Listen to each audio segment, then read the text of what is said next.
I appreciate your time, and yeah, I'm recording you. So could you give me your name and? Yes, I'm Reverend Leah C.K. Lewis. Oh, I am a native of Cleveland, Ohio. I am a graduate of Howard University School of Law and Yale Divinity School. okay, good. Currently working on my doctorate at Ashland Theological Seminary. Okay, great. Now, when you spoke in the program, you spoke about not only the political aspect, but let me ask you this about the role of the black church. Uh-huh. Now, would you say that you're satisfied with the role that the black church, black pastors are playing in not only these black communities, but in the topic of the event, black, police brutality. What would you say to that? I would say that I am not satisfied. I would say that there are a number of clergy here in the city who are politically engaged. But we have to ask ourselves, what does that mean? Are they really agitating the elected officials? Are they agitating the system? Or are they engaged in some sort of cronyism? Are they just happy to be a part of the conversation and to sit at the table? The city of Cleveland has a number of African American churches, notable churches, churches that are not of note, but we have quite a few here in the city. And we have to ask ourselves, why does the city look the way it does? Why do communities like Fairfax continue to look the way they do? And that's a community I know fairly well. When you have notable African American churches that are anchor institutions there, yes, we're doing wonderful things like feeding brothers and sisters and children who are impoverished, but don't we need to do more than that? And we need to do so much work. And again, a lot of the churches are. It's a serious uphill battle, that is for sure. We can do voter registration. We can feed the poor. We can attend to our brothers and sisters who are formerly incarcerated and returning citizens. We can do job programs. All of that is wonderful, but are we making a dent? Are we making an impact in the system? And as I said in the program, we have to start electing officials who really are committed to the people, to the best interest of the people and not corporate interest. Okay, So that's part of the challenge we're facing, battling corporate interests. okay, and that's the other point that I wanted to ask you about is what are your positions on the voting patterns of black people? I mean, when I Well, say that, I'm and you chuckle because I think you probably know where I'm going. But when you vote 90% Democrat.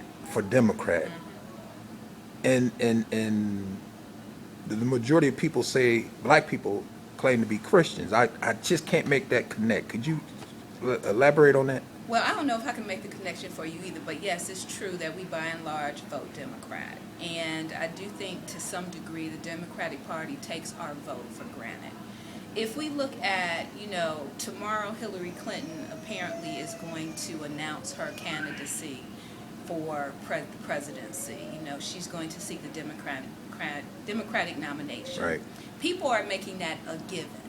I find that highly problematic, particularly because of her conduct when she ran against President Barack Obama. She is the one who put her political operatives out there to label him elitist when his credentials and qualifications mirror her own. So if he's elitist, certainly she Right, is too. right. But let's be frank, that was code language for uppity nigger. Okay, yeah, I just said it. Code language for uppity nigger.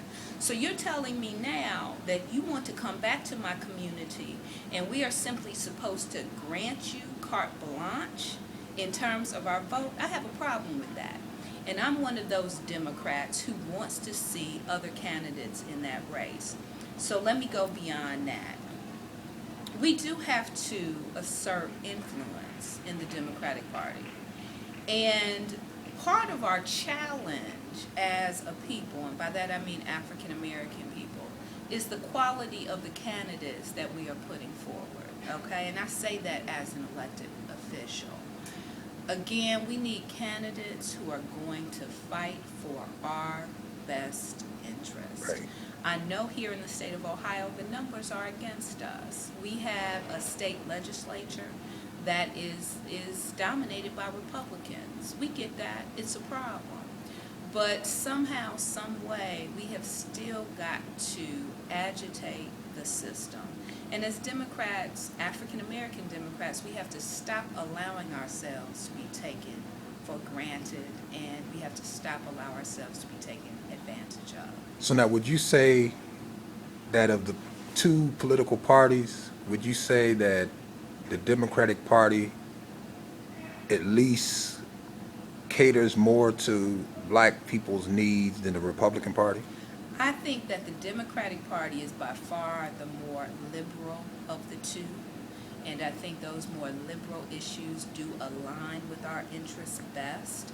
I think the Republicans are frankly explicitly and at times implicitly racist. We see that time and time again from them. But the example that I just lifted up for you regarding Hillary Clinton, that was racism, let the truth be told. When she sent her operatives out to label a Barack Obama as a elitist, that was a form of racism. Okay. So the issue is, where do we go as African Americans? We need to find parties that are aligned with our interests. And the reality is the Democrats are the best aligned at present. But I do think that African Americans should explore all of their interests, and that might be a Bernie Sanders, who, if he decides to get in the race as an independent. This is a man who has already spoken about issues concerning Ferguson. He addressed the issue of Chai Garcia's candidacy as mayor of Chicago and how that was defeated as a result of the implications of the United Citizens United case. So we need somebody who's going to speak out. Even Elizabeth Warren, I believe, spoke out about issues of race and inequality, particularly when you talk about the mortgage crisis. So we need somebody who's going to speak to our interests, not just speak to them, but fight for legislation that will have a positive impact on the quality of our lives. Okay, I have just two more questions because I know you got to get back to the panel.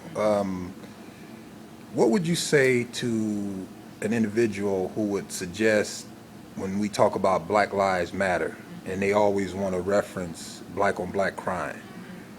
And actually, this can be a two-part question, because I also want to talk about the people who reference abortion, black abortions, in reference to the reference to Black Lives Matter. What would you say to that? Yeah, well, I think both police brutality and black on black crime are an issue here. We can't say that because black people kill black people, then we nullify Black Lives Matter. That's just idiotic. Just let's be honest about that. We know that violence happens in your group. It happens. It happens. There's white on white crime. There's Asian upon Asian crime. Hispanic upon Hispanic crime. Latino upon Latino crime. That is the nature of the human experience, right? You kill those you are closest to. So we need to do some work around this issue, not just in the African American community, but across the human spectrum. We would love to see violence end in every single community. The issue with police brutality, we have to understand that these individuals are paid by taxpayer dollars. So individuals are killing us who we are sanctioning, and that is a problem.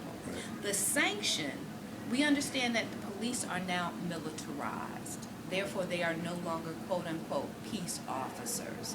That shift occurred around 9/11, and that is highly problematic. And so Black lives do indeed matter. Yes, indeed, all lives matter.